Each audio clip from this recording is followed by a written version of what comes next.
Colon cancer symptoms, a complete guide. I never thought it could happen to me, whispers John, his eyes distant as he recalls the day his world turned upside down. At just 45, this vibrant father of two faced a diagnosis that would change everything. Stage 3 colon cancer. John's story isn't unique. In fact, the American Cancer Society estimates that this year alone, over 150,000 Americans will hear those same life-altering words. You have colorectal cancer. But here's the kicker, folks. Nearly half of those cases could have been caught earlier or even prevented altogether. So why aren't we talking about this more? Why are so many people, like John, caught off guard by a disease that's been silently growing inside them? Today, we're diving deep into the world of colon cancer symptoms. We're not just scratching the surface. We're going to explore every nook and cranny of this topic. Because knowledge, it's not just power. When it comes to colon cancer, knowledge can be the difference between life and death. Let's rewind to John's story. For months, he'd been feeling off, fatigue that coffee couldn't cure, occasional cramping that he blamed on his love for spicy food, and changes in his bowel habits that he was too embarrassed to mention to anyone, even his wife. It's probably just stress, he'd tell himself, but deep down, a nagging voice wondered if something more sinister was at play. That voice was right. And it's a voice we all need to listen to more often. You see, colon cancer is sneaky.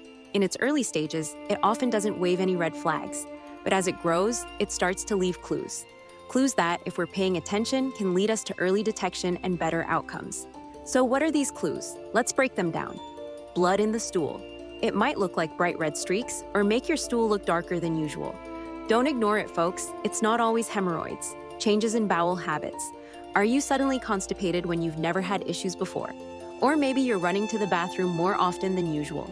Pay attention to these changes, especially if they last more than a few days. Persistent abdominal discomfort. We're talking cramps, gas, or pain that doesn't go away. And if you feel like you need to have a bowel movement but nothing happens, that's another red flag. Unexplained weight loss. If you're dropping pounds without trying, it's time to talk to your doctor. Weakness or fatigue. Sure, we all get tired, but if you're exhausted all the time and can't figure out why, it could be your body trying to tell you something. Now, here's where it gets tricky.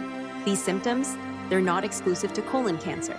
They could be signs of other conditions like inflammatory bowel disease, diverticulitis, or even just a reaction to something you ate. But here's the thing, you won't know unless you get checked out. And that brings us to an important point. Screening. The American Cancer Society now recommends that people at average risk start getting screened at age 45. That's 5 years earlier than previous guidelines. Why? Because colon cancer rates are rising in younger adults, people like John. But screening isn't just about colonoscopies. There are other options too, like at-home stool tests. The key is to talk to your doctor about which screening method is right for you. Now, let's address the elephant in the room, fear. It's scary to think about cancer. It's uncomfortable to talk about our bowels. But you know what's scarier? Finding out too late. Just ask John. If I'd known what to look for, he says, maybe I could have caught this earlier. Maybe I could have spared my family all this worry. So let's make a pact right here, right now. Let's start talking about our health. Let's pay attention to our bodies. And let's spread the word about colon cancer symptoms and screening. Because knowledge isn't just power, it's prevention.